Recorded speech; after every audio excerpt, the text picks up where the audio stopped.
Hey, welcome to workout B of March Metabolic Madness. We're going to start this workout off with a superset of kettlebell snatches, or you can use two-arm kettlebell swings if you're not confident with snatching a kettlebell, and we're going to superset that with a walking lunge.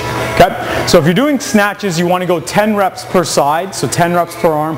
If you're doing two-arm swings, you're going to go 20 reps, and I'll review technique for each one of those just before we get started. And then immediately after that, you'll rest for 30 seconds, and then you'll do your dumbbell walking lunges, and you're going to go 15 reps per side. So if you're snatching a kettlebell, get a kettlebell out in front of you. Should be about 2 to 3 feet away from it depending on how long your arms are. You want to set yourself up so that your shoulder is down and back, your hips are up nice and high, and you're really loading your hamstrings. From here you want to imagine that you're hike passing that bell through your knees as if you're hike passing a football to a quarterback, and then you're going to drive that bell up with your hip hinge, creating float in the bell, and then beating the bell to the spot and kind of spearing it at the top. So bracing your abs starting out, hike pass it through, and then right up. So you can see that my wrist is nice and straight and my fingers are pointing straight up. That makes sure that my wrists are straight and the bell is resting on my forearm. So I'm bracing my abs, my glutes are tight. I'm going to drop the bell through, hinge my hip, and then come back up.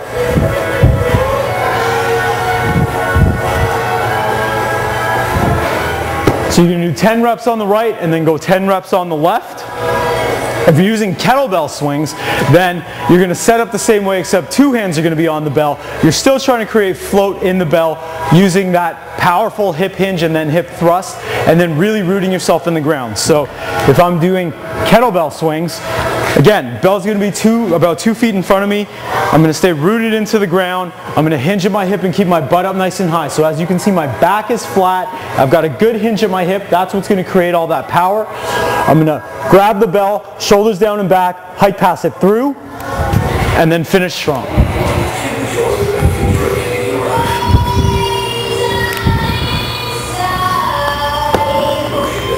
So that's 20 reps of a kettlebell swing if you decide to do the swing. You're going to rest for 30 seconds after whichever exercise you decide to do, and then we're going to do some dumbbell walking lunges. And you're going to go 15 reps per side, so a total of 30 reps. I've got my dumbbells here. And so you just need to find a long hallway or a little bit of space, and all you're going to do is make sure that you've got good posture, keeping your spine as straight as you can. Step forward into your lunge and then bring it together, and then step forward with the opposite leg and bring it together. So if you notice when I'm lunging, my back is going to stay straight. I'm not reaching forward and letting that momentum take me. I really want to keep my back as straight as I possibly can.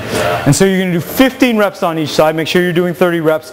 Immediately after that, you're going to rest for 90 seconds, so a minute and a half, and you're going to repeat that 2 more times for a total of 3 rounds before we hit the next superset for workout B. Okay, so our next superset is an upper body metabolic superset. There's not going to be any rest between the 2 exercises, so make sure that you're set up pretty compactly so you can move quickly through it.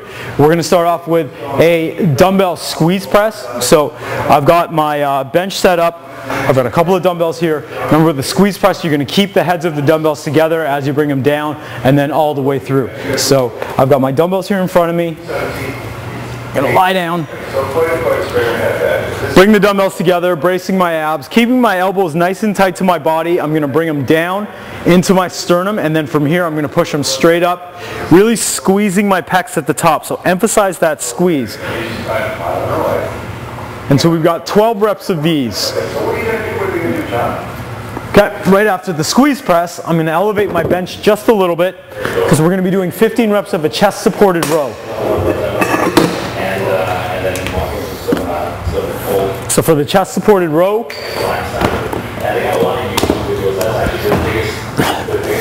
my chest is down, I've got my dumbbells, I'm going to keep my elbows again nice and tight to the body, pull and squeeze the shoulder blades, open up the chest, and then bring it back down.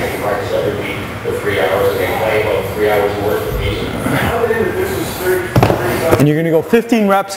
Immediately after that second set, you're going to rest for 30 seconds, and then I want you to repeat it 3 more times. That's a total of 4 rounds for this superset, and then after that, we'll head into the next superset in workout B. Hey, third superset, workout B. We're going to do a low box jump, and we're going to superset that with a 90% goblet squat. You can use a dumbbell squat if you want. I've got a kettlebell here. I like goblet squats. I like kettlebells, so I'm going to use a kettlebell. For the low box jumps, just like what it says, there's a low box, and we're going to use that. You want to really make sure that you're landing nice and easy. I'm not a big fan of jumping down when you're doing any type of box or jumping exercises that involve a box. So what I'd like you to do is step down. I think it's meant to really develop power, and so with a low box jump you can get away with jumping down and then springing back up just because it's so low. But if you're ever into high box stuff, just make sure that you're stepping down nice and safely. So the low box jump, stick the landing, you're right out in front of it, all the way up, and then I'll step back down because my joints are a little sensitive, but there's no reason why on a box like this where it's nice and low, you can't jump up and then jump down under control. I'll step down just because it's a little bit safer for me.